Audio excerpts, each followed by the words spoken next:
Pernahkah kamu melihat hidupmu dan merasa seperti seorang pemadam kebakaran dalam sebuah panggilan tanpa akhir? Kamu memadamkan satu api di pekerjaan, lalu tiba-tiba api lain menyala dalam urusan pribadi. Kamu terus-menerus bereaksi, bukan beraksi.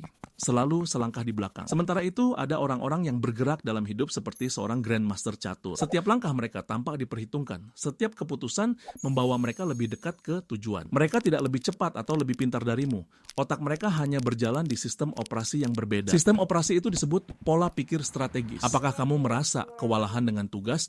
Daftar pekerjaanmu lebih panjang dari keinginanmu untuk hidup? Kamu membuat keputusan berdasarkan emosi, lalu menyesalinya. Hari Senin penuh motivasi, tapi hari Rabu kamu sudah lupa apa tujuanmu. Rasanya seperti kamu adalah bidak dalam permainan orang lain, bukan pemainnya. Ini melelahkan.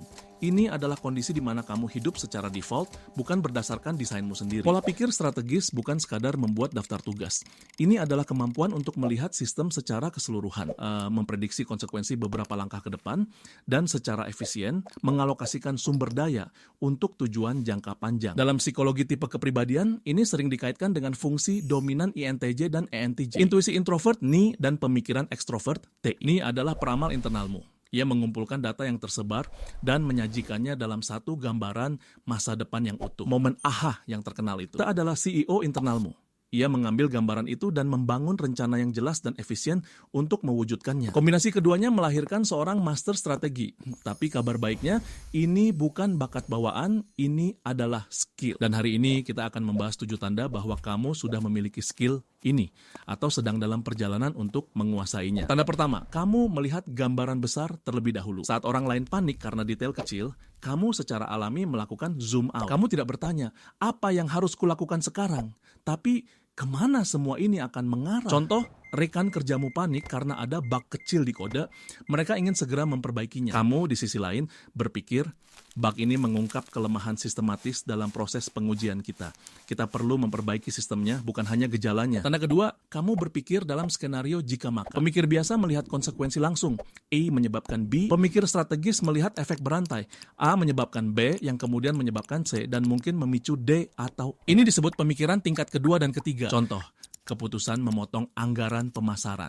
Konsekuensi tingkat pertama, menghemat uang. Tingkat kedua, visibilitas merek menurun, penjualan kuartal depan anjlok. Tingkat ketiga, kompetitor merebut pangsa pasar, nilai perusahaan turun dalam jangka panjang. Tanda ketiga, kamu terobsesi dengan efisiensi. Kamu benci pemborosan, baik itu waktu, energi, maupun sumber daya. Pikiranmu secara otomatis mencari cara untuk mengoptimalkan proses, menghilangkan langkah yang tidak perlu, dan mengotomatiskan tugas. Jika ada tugas yang harus kamu lakukan lebih dari 2 kali, kamu akan mencari cara agar tidak perlu melakukannya untuk ketiga kalinya. Tanda keempat, kamu melakukan reverse engineer pada tujuan. Kebanyakan orang mulai dari titik A dan mencoba mencari jalan ke titik Z. Kamu mulai dari Z. Kamu memvisualisasikan hasil akhir yang ideal dengan sangat jelas, lalu kamu bekerja mundur untuk mengidentifikasi langkah-langkah sumber daya dan tonggak pencapaian yang paling penting. Ini seperti merencanakan perampokan di film. Kamu tahu tujuannya, berangkas, dan seluruh rencana dibangun mundur dari sana. Tanda kelima, kamu menghargai informasi di atas emosi. Saat krisis melanda, naluri pertamamu bukanlah panik atau menyalahkan, melainkan mengumpulkan data. Kamu secara alami memisahkan sinyal dari kebisingan. Apa fakta sebenarnya? Apa yang hanya drama? Contoh, sebuah proyek gagal. Orang lain saling menyalahkan. Kamu membuka data analitik proyek untuk menemukan di mana sebenarnya hambatan itu terjadi. Tanda keenam, kamu penuh akal dan melihat hubungan yang terlewatkan orang lain. Pikiranmu adalah mesin penghubung. Kamu bisa mengambil konsep dari satu bidang dan menerapkannya untuk memecahkan masalah di bidang yang sama sekali berbeda. Misalnya, menggunakan prinsip dari desain game untuk meningkatkan keterlibatan karyawan. Kamu melihat sumber daya bukan hanya sebagai apa adanya, tetapi sebagai apa yang bisa dihasilkannya. Tanda ketujuh, kamu nyaman dengan risiko yang terukur. Menjadi strategis bukan berarti menghindari risiko. Justru sebaliknya. Kamu memahami bahwa tidak bertindak pun merupakan sebuah risiko. Seringkali yang terbesar. Perbedaannya adalah kamu bukan penjudi yang sembrono. Kamu adalah penilai risiko. Kamu menimbang probabilitas, potensi keuntungan, dan kerugian maksimal untuk membuat keputusan yang berani namun terinformasi. Jadi, bagaimana cara melatih otot strategis ini? Pertama, latih zoom out. Setiap minggu, luangkan waktu 15 menit untuk melihat tujuan besarmu. Apakah tindakan harianmu selaras? Kedua, mainkan catur konsekuensi. Untuk setiap keputusan penting, tulis setidaknya 3 kemungkinan hasil. Yang baik, yang buruk, dan yang tak terduga. Ketiga, baca secara luas.